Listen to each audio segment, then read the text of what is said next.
All right, so in this video, we're going to talk about the converse of the corresponding angles postulate, the converse of the alternate interior angles theorem, and the converse of the alternate exterior angles theorem. Starting with the converse of the corresponding angles postulate, if we have two lines that are cut by a transversal, such that a pair of corresponding angles are congruent. In other words, if we're given that angle 1 is congruent to angle 2, then that means that line L is parallel to line N. And that's really all it is. It's just the corresponding angles postulate in reverse. If you recall, the corresponding angles postulate stated that if the two lines are parallel, then the pairs of corresponding angles are congruent. But the converse of the corresponding angles postulate says that if a pair of corresponding angles are congruent, then the lines are parallel. And that's really all it is. So this is the converse of the corresponding angles postulate. Now notice that it's a postulate. So what that means is we take this as an assumption, something that we accept to be true without proof.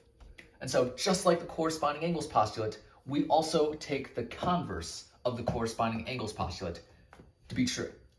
But as for the converse of the alternate interior angles theorem and the converse of the alternate exterior angles theorem, those can be proven. And so we're going to start off with the converse of the alternate interior angles theorem.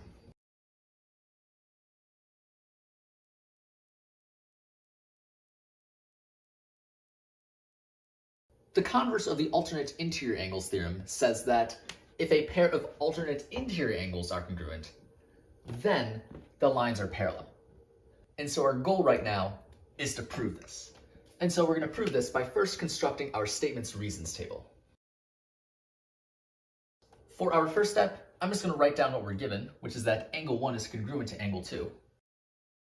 For step 2, I'm going to say we have another angle right here, and I'm going to call this angle angle 3. Well, by the vertical angles theorem, we know that angle 1 has to be congruent to angle 3. So that has to be true. And for step 3, we can apply the transitive property. Since angle 2 and angle 3 are both congruent to the same angle, they must be congruent to each other.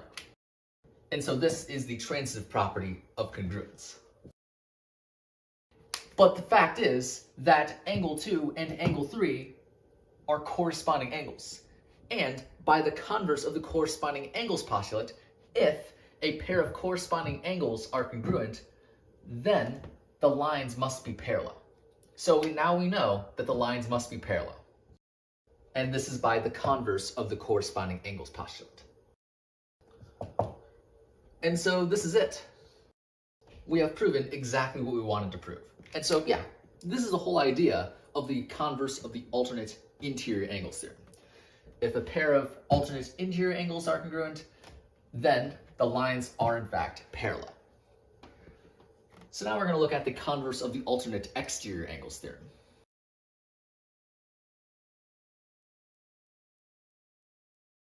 The converse of the alternate exterior angles theorem says that if a pair of alternate exterior angles are congruent, then the lines must be parallel. And so our goal again is to prove that the lines are parallel. So to do that, we'll first construct our statements reasons table. Again, for our first step, we're just going to write down what we're given, which is that angle 1 is congruent to angle 2. It turns out this proof is going to work the same exact way as the case for the converse of the alternate interior angles theorem. What we're going to do is we're going to say that this angle is angle 3, and just like before, by the vertical angles theorem, angle 1 must be congruent to angle 3. So that must be true, and we can say that angle 1 is congruent to angle 3. For step 3, notice that both angle 2 and angle 3 are congruent to the same angle, therefore they must be congruent to each other. And this is by the transitive property of congruence. But we know that angle 2 and angle 3 are corresponding angles. And since a pair of corresponding angles are congruent, that automatically means that the lines are parallel. If you recall, that's the converse of the corresponding angles postulate. And so as you can see, just like before, we have proven exactly what we wanted to prove. And so yeah, that's the whole idea of the alternate exterior angles theorem. So if a pair of alternate exterior angles are congruent, then the lines must in fact be parallel. And so yeah, that's pretty much the whole idea of these converses. So yeah, that's pretty much it for this video.